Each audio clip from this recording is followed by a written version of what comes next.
నమస్కారం. గౌరవనీయులు నారాయణ గారు ఈరోజు సిఆర్డిఏ బిల్డింగ్ నిర్మాణం చేసుకొని ఈ సందర్భంగా ఈ కార్యక్రమానికి ఇచ్చేసినటువంటి వేదిక పైన ఉండే పెద్దలందరికీ ఒక పక్కన స్థానిక పార్లమెంట్ సభ్యులు, కేంద్ర మంత్రి పెమ్మసాని చంద్రశేఖర్ గారు, స్థానిక శాసనసభ్యులు గౌరవనీయులు శ్రవణ్ కుమార్ గారు, ఇంకో పక్కన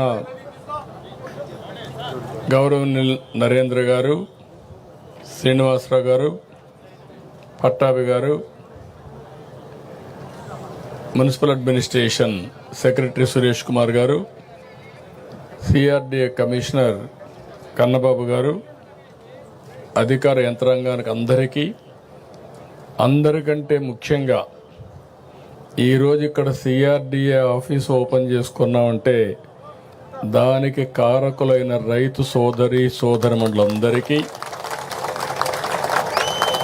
నా నమస్కారాలు, అభినందనలు, శుభాభినందనలు. మీరు కూడా మీడియా కూడా తగ్గండి, సెక్యూరిటీ కింద దిగు. ఎగ్జాక్ట్గా ఈరోజు మీటింగ్ ఎట్లయితే పెట్టుకున్నామో నాకు లేక్ వ్యూ మీటింగ్లు జ్ఞాపకం వస్తున్నాయి. ఆ రోజు మొట్టమొదటిసారిగా రాష్ట్ర విభజన జరిగింది.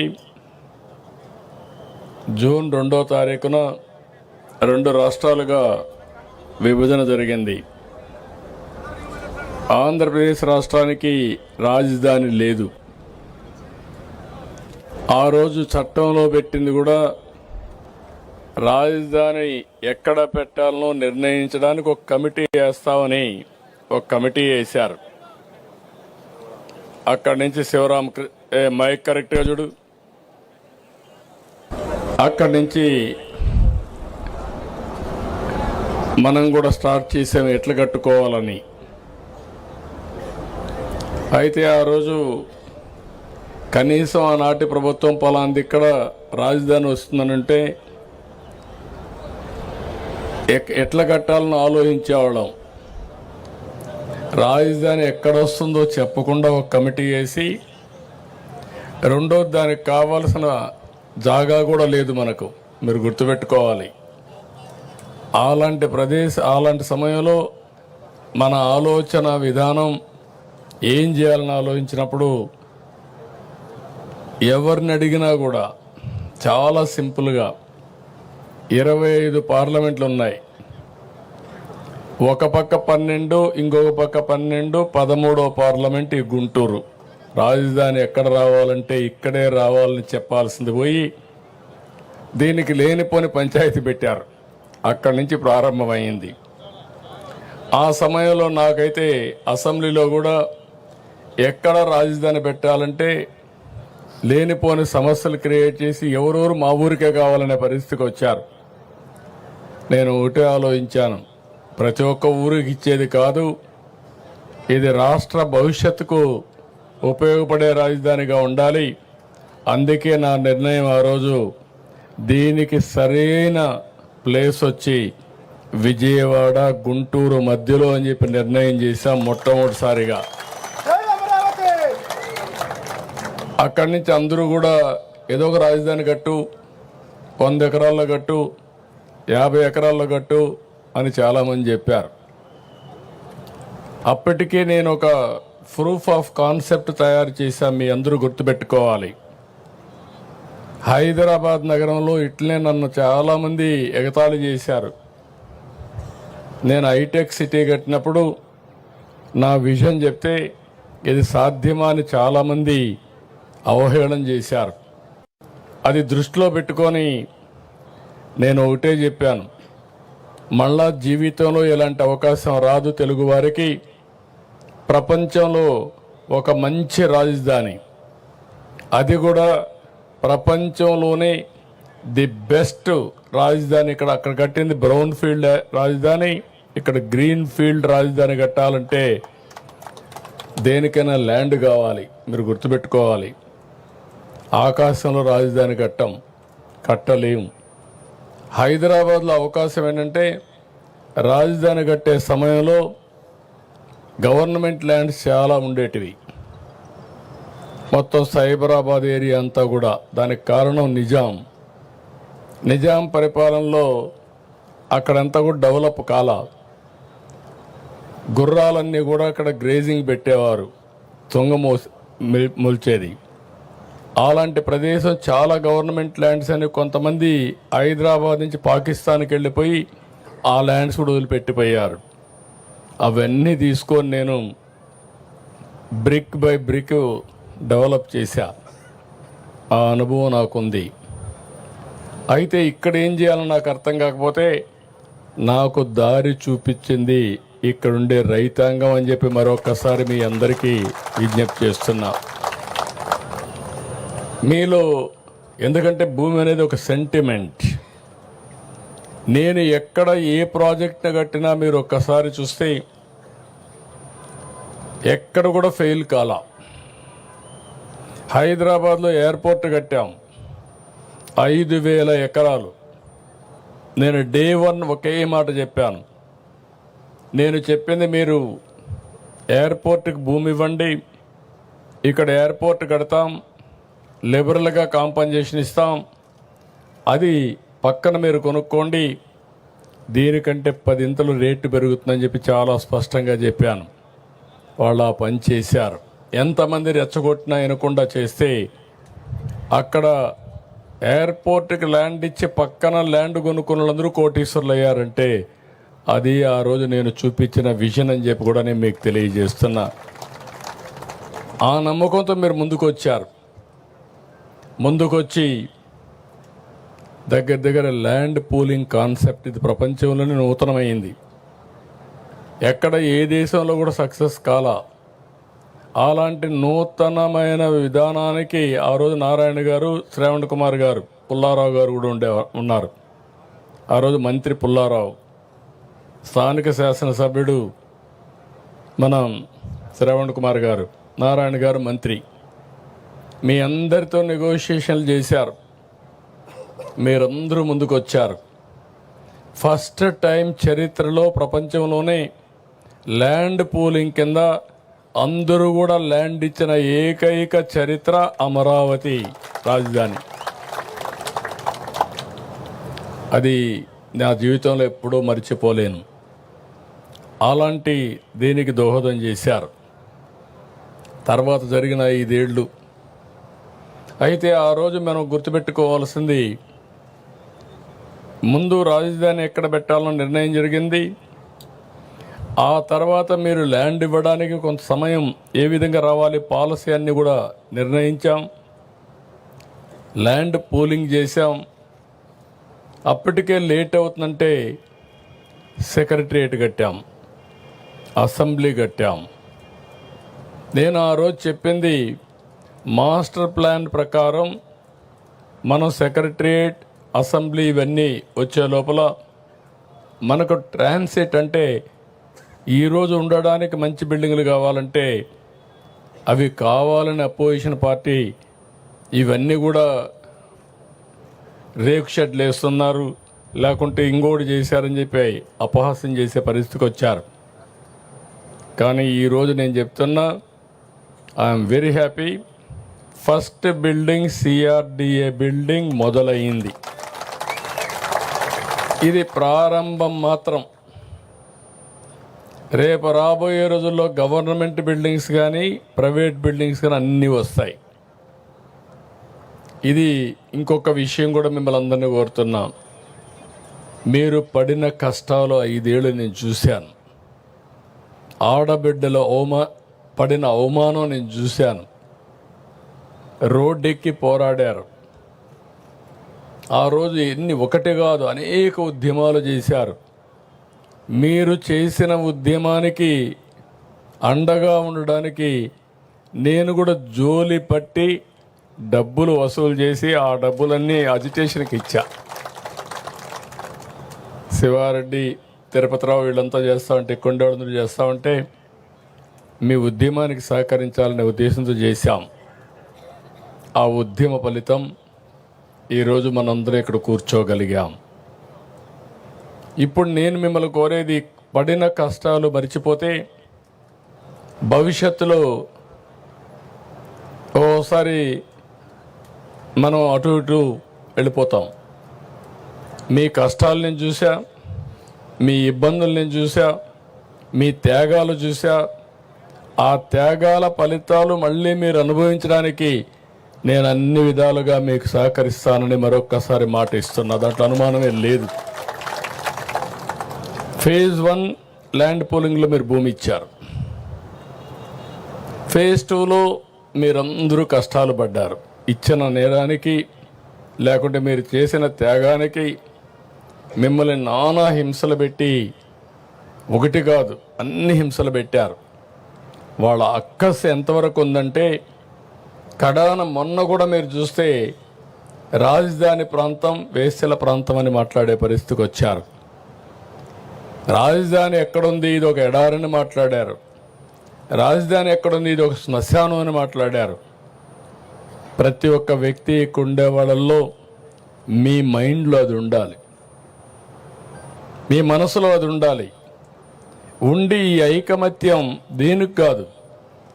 ఈరోజు ఈ సిటీని బ్రహ్మాండమైన సిటీగా నేను ఒకటే ఆలోచిస్తున్నా, నేను విజువలైజ్ చేసి చెప్తున్నా. ఇంత మంచి సిటీ, ఇంత మంచి ప్రాంతం ఎక్కడ ఉండదు. ఒక పక్కన కృష్ణా నది, దగ్గర దగ్గర 30-40 లక్షల ఎకరాలు సాగు చేసే నదిది. గోదావరి కృష్ణా అనుసంధానమైంది. రేపు రాష్ట్రంలో నదులన్నీ అనుసంధానం అయితే ఇక్కడి నుంచే నీళ్లు వెళతాయి. Fresh water. ఏ సిటీ కూడా లేదు భారతదేశంలో ఇలాంటి సిటీ. భారతదేశంలోనే కాదు, ప్రపంచంలో ఎక్కడా లేనటువంటి సిటీ ఈ అమరావతి అని చెప్పి కూడా నేను మీకు తెలియజేస్తున్నా. రెండోది, బంగారు పండించే భూములు ఇవి. మంచి గ్రీనరీ వస్తుంది. చెట్టు పెడితే చెట్టు బ్రహ్మాండంగా వస్తుంది. అలాంటి భూమిలో చెట్లు పెడితే ఇంకా మీకు గ్రీనరీకి కొరత ఉండదు. అంటే ఒక పక్క బ్లూ, ఒక పక్క గ్రీన్. మూడోది, కొత్త టెక్నాలజీ వచ్చింది, గ్రీన్ ఎనర్జీ వచ్చింది. ఇప్పుడు అక్కడ వెహికల్స్ అన్నీ పెట్టారు. సైకిల్ దగ్గర నుంచి ప్రతి ఒక్కటి కూడా ఎలక్ట్రిసిటీతో నడుస్తున్నాయి. ఇక్కడ సోలార్ వచ్చింది, ఇంటిపైనే సోలార్ పెట్టుకునే పరిస్థితికి వచ్చాం. ఇంకొక పక్కన రాష్ట్రంలో గ్రీన్ హైడ్రోజన్కి వెళ్తున్నాం. అంటే ఈ ప్రాంతంలో పొల్యూషన్ లేకుండా చేయడానికి ఏమేం చేయాలో అవన్నీ చేస్తున్నాం. ఇంకొక పక్క హైదరాబాద్ నగరాన్ని నేను చూసి అన్ని నగరాలు చూస్తున్నాం. చేసినప్పుడు రోడ్డు మీదనే, రోడ్డు కిందనే పైపులు వేస్తారు. ఓసారి అది పగిలితే రోడ్డు అంతా కూడా మురికి నీరు పారుతూ ఉంటుంది. అది హైదరాబాద్లో చూసా, బాంబేలో చూసా, బెంగళూరులో చూసా, ఎవ్రీవేర్ చూసా. ఈ అనుభవాలు చూసిన తర్వాత ఫస్ట్ టైం యూటిలిటీస్ అన్నిటికీ సర్వీస్ డక్ట్లు పెట్టేసి ఏది కూడా పైపులు రిపేర్ చేసే పని లేకుండా ఫ్లడ్ వాటర్ మొదలుకొని, వరద నీరు మొదలుకొని, మురుగునీరు మొదలుకొని, కేబుల్స్ మొదలుకొని, కరెంట్ మొదలుకొని, కడాన డిస్ట్రిక్ట్ కూలింగ్ అని పెట్టి ఏసీ కూడా ఇంటి దగ్గరికి తీసుకొచ్చి ఇచ్చే విధంగా, ఆఫీస్ దగ్గర తీసుకొచ్చే విధంగా ఏర్పాటు చేసే పరిస్థితికి వచ్చాం. ఇది ఎక్కడ ఏ సిటీకి లేదు.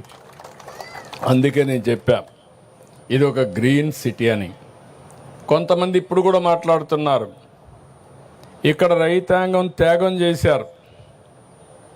మీరు త్యాగం చేసిన తర్వాత ల్యాండ్ పూలింగ్లో ఎప్పుడు కూడా కొన్ని వేల కోట్ల రూపాయలు ల్యాండ్కే ఖర్చు అయ్యే సందర్భంలో మీరు ఇచ్చింది మీరు డెవలప్ చేయండి, ఆ అభివృద్ధి వల్ల దీనివల్ల ల్యాండ్ విలువ పెరుగుతుంది, పెరిగిన దాంట్లో మాకు కూడా కొంత ఇవ్వండి.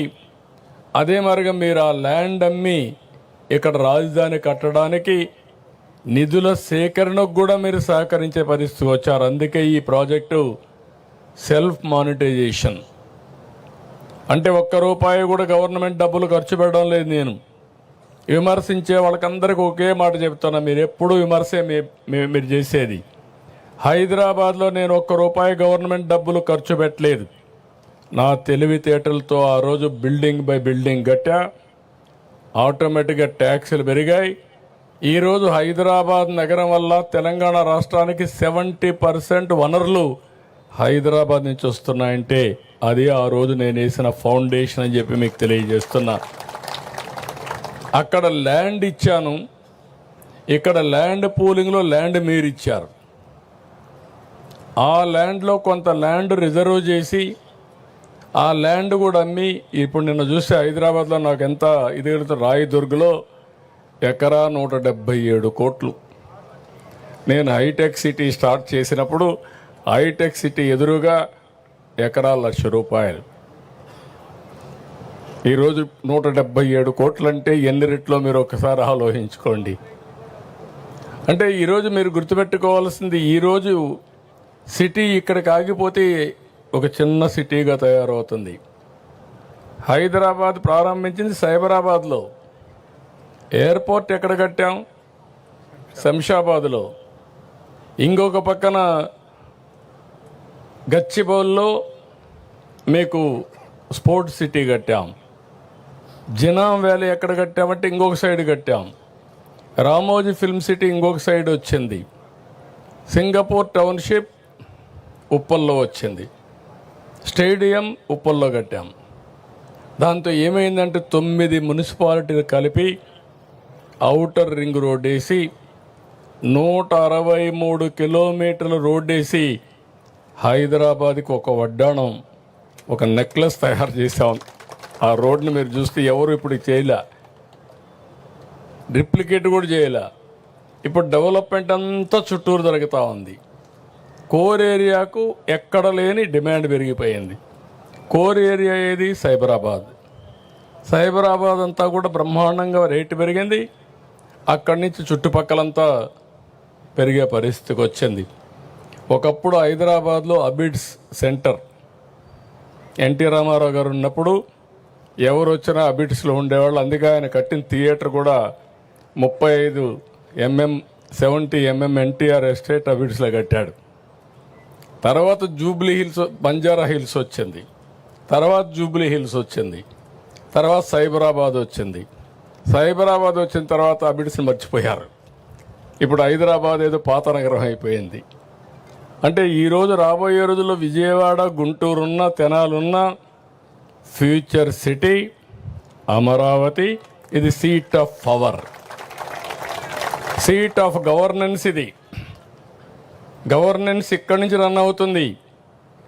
ఇది అయిన తర్వాత మొత్తం పెరగకపోతే మనం కూడా ఇది ఒక మున్సిపాలిటీ మారిగా ఉంటుంది. మీరు అందరూ గుర్తుపెట్టుకోవాలి. దీనికి విలువ పెరగాలంటే కంటిన్యూగా సపోర్టింగ్ ఇన్ఫ్రాస్ట్రక్చర్ రావాలి. హైదరాబాద్లో ఇన్నర్ రింగ్ రోడ్ వచ్చింది, అవుటర్ రింగ్ రోడ్ వచ్చింది. సిటీ నుంచి కొన్ని రోడ్లన్నీ కనెక్టివిటీ వచ్చాయి. అక్కడ సరిగా చేయలేకపోయాం, బిల్డింగ్లన్నీ కట్ చేయలేం. కాబట్టి ఇక్కడ బిల్డింగ్లు కట్ చేయాల్సిన అవసరం లేదు, ప్లెయిన్ ల్యాండ్ ఉంది. సింగపూర్ ఇచ్చిన ప్లానింగ్ మీరు చూస్తే one of the best plan. Seed capital, seed, దీని తర్వాత ఏరియా, ఈ ఏరియా కోర్ క్యాపిటల్, ఆ తర్వాత ఏరియా మొత్తం కలిసి సిఆర్డిఏ ఏరియా మొత్తం రీజియన్ తీసుకొచ్చారు. దానికి 7 రాజధానులకు మన రాజధాని నుంచి 7 రోడ్లు పోతాయి డిఫరెంట్ స్టేట్స్కి. ఇవన్నీ కూడా మనకు రాబోయే రోజుల్లో చాలా ఉపయోగపడతాయి. నేను ఒకటే చెప్తున్నా, ఇక్కడుండే రైతాంగం నెక్స్ట్ లెవెల్కి మీరు ఆలోచించాలి. ఇక్కడ మీ ఎంపీ ఉన్నాడు. మీ ఎంపీ ఒకసారి మీ మారిగానే ఒక సాధారణ కుటుంబంలో పుట్టాడు, నా మారిగానే చదువుకున్నాడు, అమెరికాకి వెళ్ళాడు, అక్కడ ఒక ఐటీ కంపెనీ పెట్టాడు డాక్టర్గా ఉండి, బాగా డబ్బులు సంపాదించి మళ్ళీ తిరిగి ఇక్కడికి వచ్చాడు ప్రజాసేవకు.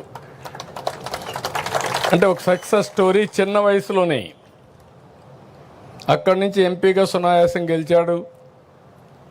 కేంద్రంలో డబుల్ ఇంజిన్ సర్కార్ వచ్చింది, మనకు అవకాశం వచ్చింది, ఆయనకు కూడా జాక్పాట్ వచ్చింది. ఒక మాటలో చెప్పాలని ప్రజాసేవ చేయడానికి ఇంత తొందరలో ఇవి రావు. అది మీ ఎంపీ కావడం మీ అందరి అదృష్టం. అది కూడా చెప్తున్నా, గుర్తుపెట్టుకోవాలి. ఇక్కడ మీ ఎంపీ లెవెల్ హెడ్గా ఉన్నాడు, చేయాలని తపనుంది, డెవలప్మెంట్ చేయాలని తపనుంది, ప్రపంచాన్ని చూశాడు, దేశంలో మంత్రిగా ఉన్నాడు. ఆయనకు కూడా చెప్పా, ఎక్కువ సమయం స్పెండ్ చేయండి. ఇక్కడ రైతాంగం ఎవరైతే ఈ ప్రాంతంలో భూమి ఇచ్చారో వీళ్ళని ప్రయోజకులుగా తయారు చేయాలంటే ఏమేమి తయారు చేయాలనో ప్లానింగ్ తయారు చేయమని వారికి కూడా చెప్పా. నేను ఇంకొక మాట కూడా చెప్పాను, ఎక్కడ పోయినా మిమ్మల్ని గురించి ఆలోచిస్తాను. ఒక ఉదాహరణ SRM విట్టుకు చెప్పాను. నేను ఎప్పుడు చెప్పేవాడిని, ఒకప్పుడు హైదరాబాద్లో మీరు చూస్తే ఎక్కువ భూమి పేదవాళ్ళకు ఉండేటివి. నేను పదే చెప్పేవాడిని, మీరు భూమి అమ్మద్దండి, అమ్మేస్తే తక్కువ దొరకబోతుంది, దీని విలువ పెరుగుతుంది, మీరు పెట్టుకోమని చెప్పేవాడిని. కొంతమంది సరే అవసరాలు లేకుండా తెలియని తరం కూడా ఉండి అమ్మేవాళ్ళు. అమ్మితే డబ్బులు వస్తే ఏం చేయాలో తెలిసేది కాదు. అంత మునుపు 50,000, 30,000, 10,000 రూపాయలు అమ్మే ఎకరా 4 కోట్లు 5 కోట్లు అమ్మితే ఆ డబ్బులు ఎక్కడ పెట్టుకోవాలో తెలిసేది కదా. అప్పట్లోనే గోని సంచుల్లో పెట్టుకునేవాళ్ళు. నేను ఎప్పుడూ ఎగ్జాంపుల్ చెప్పేవాడిని, వీళ్ళంతా నేరుగా 5 స్టార్ హోటల్ పోయి కాస్ట్లీయెస్ట్ విస్కీ పేరు తెలియదు కానీ ఆ హోటల్లో ఉండి విస్కీ తాగాలనేవాళ్ళు.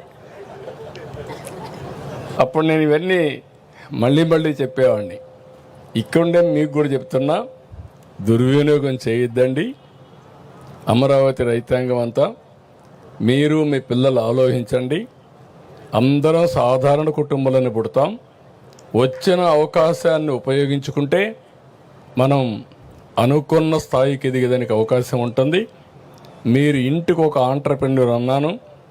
ఆ ఆంట్రప్రెన్యూర్ అనేది అమరావతి నుంచే ప్రారంభం కావాలనేది నా ఆలోచన. ఇక్కడ విట్టు, SRM, రేపు రాబోయే రోజుల్లో టెక్నాలజీ కోసం బిట్స్ పిలాని ప్రపంచంలో ఉండే యూనివర్సిటీస్ అన్నీ వస్తాయి. ఇక్కడే మీ భూమిలో మీరు చూస్తే క్వాంటమ్ కంప్యూటింగ్ వస్తూ ఉంది. క్వాంటమ్ వాల్యూగా డిక్లేర్ చేశాను.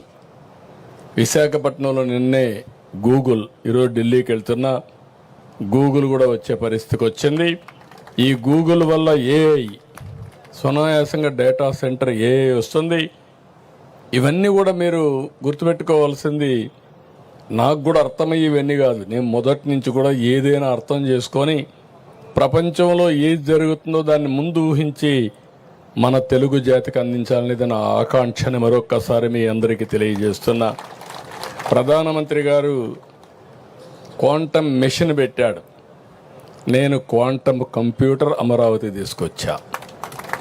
ప్రధానమంత్రి గారు గ్రీన్ హైడ్రోజన్ మిషన్ పెట్టాడు, నేను ఆంధ్రప్రదేశ్ని గ్రీన్ హైడ్రోజన్ వ్యాలీగా తయారు చేస్తున్నా. అందరూ ఏ గురించి మాట్లాడుతున్నారు? హైదరాబాద్లో మీరు ఆ రోజు హైటెక్ సిటీ, IT ఒకే ఒక నిర్ణయం, మీ ఊర్లో కూడా ఉంటారు. ప్రపంచంలో ఏ దేశానికి పోయినా highest per capital income ఎవరిదంటే తెలుగువారిది.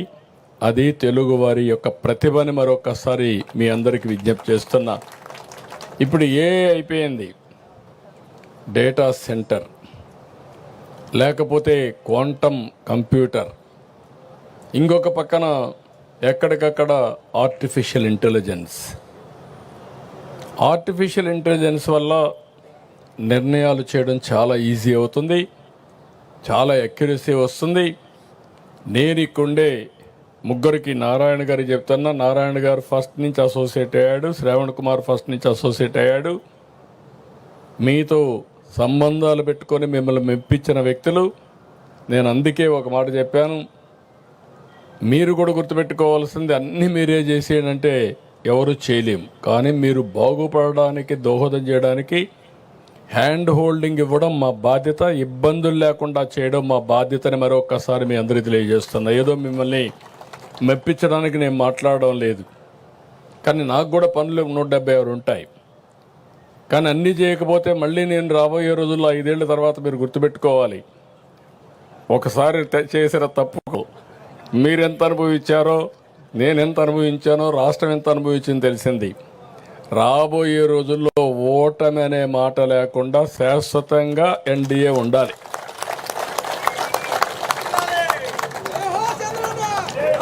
NDA శాశ్వతంగా ఉంటే అటు నరేంద్ర మోడీ గారు 2047కి ప్రపంచంలోని నెంబర్ 1 ఆర్థిక వ్యవస్థగా భారతదేశం తయారవుతుంది.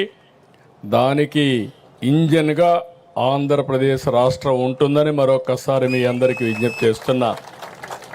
అందుకే ఈరోజు జనసేన అధినేత పవన్ కళ్యాణ్ గారు, తెలుగుదేశం, బీజేపీ ముగ్గురం కలిసి మనం ముందుకు పోతున్నాం. ఇక్కడ ఉండే రైతాంగం కూడా మీరు గుర్తుపెట్టుకోవాల్సింది, మీరందరూ కూడా ఇంకా రాబోయే రోజు రైతు నుంచి పారిశ్రామికవేత్తలు కావాలి. ట్రాన్సిషన్. ఇంకా మీరు రైతు ఆలోచన చేశారంటే మళ్ళీ ఎక్కడికో పోయి ఒక 5 ఎకరాలు 10 ఎకరాలు భూమి తీసుకొని మళ్ళీ వ్యవసాయం చేయాల్సి వస్తుంది. కాదు, ఈ ప్లేస్ మారింది, ప్రొఫైల్ మారింది. మీ ఆలోచన మార్చాలి, మీరు కూడా బాగుపడాలి. రాష్ట్రంలో ఉండే ప్రతి ఒక్కరికి చెప్తున్నా, నేను ఎక్కడ ఏది చేసినా ప్రజల కోసం చేస్తా, భవిష్యత్ తరాల కోసం చేస్తా. మీరు కూడా సహకరిస్తే రాష్ట్రం అన్ని ప్రాంతాల్లో అభివృద్ధి చేసుకుంటాం. ఈ ఒక్క ప్రాంతం కాదు, విశాఖపట్నం దీనికంటే ఫాస్ట్గా వెళ్ళిపోతూ ఉంది. ఒకే ఒక నిర్ణయం, $10 బిలియన్ ఇన్వెస్ట్మెంట్ వచ్చింది. స్వతంత్రం వచ్చిన తర్వాత, ఆర్థిక సంస్కరణలు వచ్చిన తర్వాత దేశంలో వచ్చినటువంటి అతిపెద్ద FDI గూగుల్ ఇన్వెస్ట్మెంట్ అని చెప్పి కూడా నేను మీకు తెలియజేస్తున్నా. ఫస్ట్ టైం అలాంటి ఇన్వెస్ట్మెంట్ వచ్చినప్పుడు ఇంకా రాష్ట్రంలో చాలా వస్తున్నాయి. అవన్నీ కూడా మీరు చూస్తున్నారు. మీ మంచి మనసు పనిచేసింది.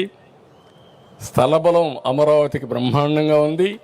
కొన్ని ఇబ్బందులు వచ్చాయి, కానీ ఆ ఇబ్బందులు అధిగమించాం. మనం వేసిన ఫౌండేషన్ కూడా చాలా స్ట్రాంగ్గా ఉంది. ఆ రోజు నాకు బాగా జ్ఞాపకం, మొత్తం రాష్ట్రం దేశంలో ఉండే దేవాలయాలన్నింటిలో పూజలు చేసి పవిత్రమైన జలాన్ని, పవిత్రమైన మట్టిని తీసుకొచ్చాం. ఆ దేవుళ్ళ ఆశీస్సులు తీసుకొచ్చాం. మసీదుల నుంచి, చర్చిల నుంచి, ప్రార్థనాలయాలను తీసుకొచ్చాం.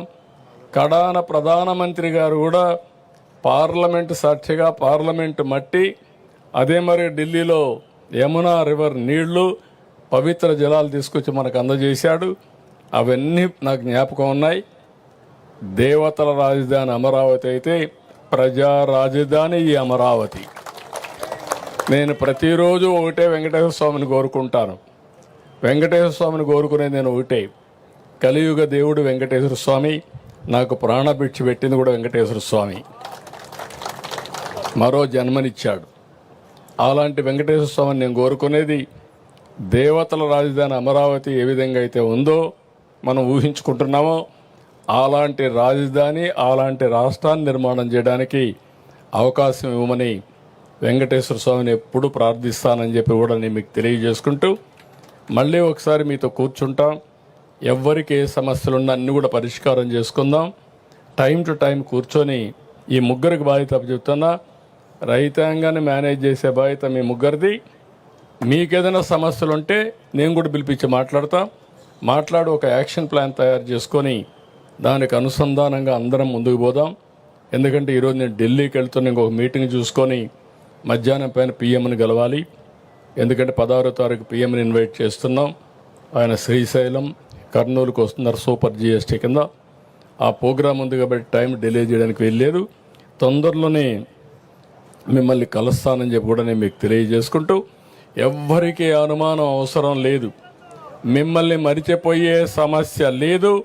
మిమ్మల్ని మరిచిపోతే మీరు చేసిన త్యాగాన్ని నేను మర్చిపోయినట్టు అవుతుందని చెప్పి మరొకసారి తెలియజేసుకుంటూ, మీ త్యాగాన్ని గుర్తుపెట్టుకుంటా, మిమ్మల్ని గుర్తుపెట్టుకుంటా, దానికి ప్రతిఫలం అనునిత్యం ఆలోచించి ఏ విధంగా చేయాలో చేసుకుందామని చెప్పి తెలియజేసుకుంటూ, మరొకసారి వండర్ఫుల్ ఒకేషన్, జీవితంలో మరుపు రాలేనటువంటి సంఘటన.